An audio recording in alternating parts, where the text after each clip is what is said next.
से बना के रखियो, ठीक है? सुन रहे हैं? ग्रिप अच्छे से बना के रखियो, ठीक है? कस के इससे पकड़ लियो, पैर टाइट कर लियो पूरे प्रॉपर। हाँ, इस तरीके से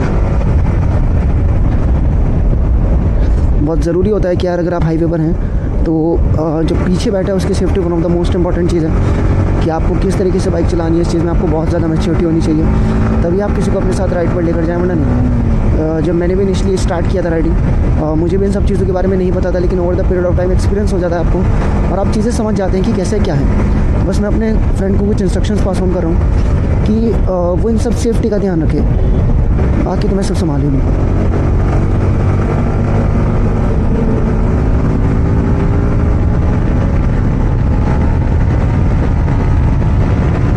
खैर इस बार उसने सब कुछ अच्छे से फॉलो किया।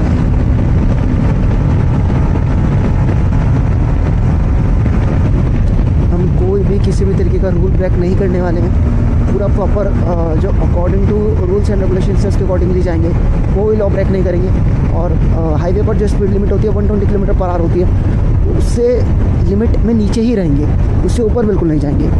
बहुत ज़रूरी है कि अगर आप राइडिंग पर जा रहे हैं तो सेफ्टी के साथ जाएँ। प्रॉपर ये एक आपका शौक़ हो सकता है, आज के टाइम पर ये आप प्रोफेशन भी एज अ प्रोफेशन भी कंटिन्यू कर सकते हैं, लेकिन प्रॉपर सेफ्टी के साथ। और जनरली बहुत सेफ़ होता है। वो तो कुछ लोग हैं जिन्होंने प्रॉपर तरीके से इस स्पोर्ट्स को कहें या इस प्रोफेशन को कहें कि काफ़ी बेकार किया हुआ है, फिर शौक़ को। वो कुछ लोग हैं जो उल्टी सीधी बाइक चलाते हैं और इस तरीके की बाइक्स जो हैं वो बदनाम हो जाती हैं। लेकिन ये as a Splendor, as a shine ऐसी बाइक नहीं है, या एज अ पल्सर 150, ये पूरी प्रॉपर ट्रैक बाइक होती है। अब फ़र्क क्या होता है अगर मैं आपको समझाने की कोशिश करूँ नॉर्मल बाइक और ट्रैक बाइक, एक बार क्लियर कर देता हूँ कि किसी भी तरीके का कोई भी कन्फ्यूज़न ना हो। जो प्रॉपर ट्रैक बाइक्स होती हैं उनमें बहुत सारे एक्स्ट्रा फीचर्स होते हैं। जैसे आप जितना हाई एंड बाइक, जितना महंगा बाइक परचेज़ करेंगे उतने फीचर्स बढ़ते जाएंगे। और जैसे अगर मैं आपको एग्जैक्टली बताऊँ इस बाइक के स्पेसिफिक फीचर्स क्या हैं, क्यों मैं इसको ट्रैक बाइक कह रहा हूँ। एक इसमें मोड्स होते हैं कि आप ट्रैक पर जा रहे हैं तो आप ट्रैक मोड सेट कर लीजिए, तो उससे आपको कंपैरेटिवली बेनिफिट मिल जाता है। और साथ ही TCS हो जाता है, ABS हो जाता है। अब TCS प्रॉपर क्या होता है, ट्रैक्शन कंट्रोल सिस्टम, जिसमें आगे और पीछे के जो व्हील्स होते हैं वो एक ही स्पीड पर मूव करते हैं, जिससे बाइक की स्टेबिलिटी इंक्रीज़ होती है। ABS एंटी ब्रेकिंग सिस्टम को कहा जाता है, जिसमें कि आपका बाइक स्किड नहीं करती, स्लिप नहीं मारती। मतलब बहुत फीचर्स हैं जो इस बाइक को प्रॉपर हाईवे बाइक बनाते हैं।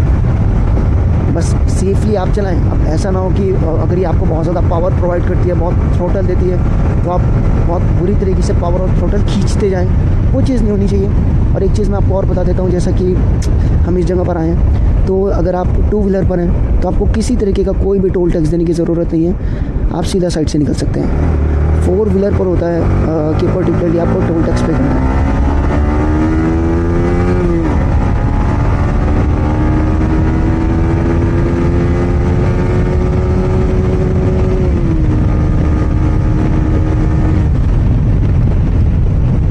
जैसा कि मैंने कहा है कि हम किसी भी तरीके का कोई भी स्पीड नॉर्म ब्रेक नहीं करेंगे, तो मैं बाइक को अप टू 100 ही रखूँगा, उससे ऊपर नहीं लेकर जाऊँगा।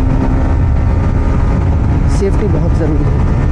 और जनरली हाईवे पर ये स्पीड प्रॉपर रहती है। जब आपने पूरे प्रॉपर राइडिंग गियर्स पहने हुए हैं तो आपको ये स्पीड बहुत तेज़ नहीं लगती, क्योंकि इस टाइम हालांकि मैंने राइडिंग ग्लव्स नहीं पहने हुए हैं, इस कारण से हल्का सा मैं विंड फील कर पा रहा हूँ। वरना जब आपने पूरी प्रॉपर राइडिंग जैकेट पहनी होती है, पूरे प्रॉपर लेग गार्ड्स, प्रॉपर आपका अच्छा क्वालिटी का हेलमेट है, तो आपको पता ही नहीं चलता। बस एक्चुअली में मीटर में स्पीड बढ़ती जाती है, आपको सब नॉर्मली लगता है, चाहे 120 हो, 125 हो, 130 हो।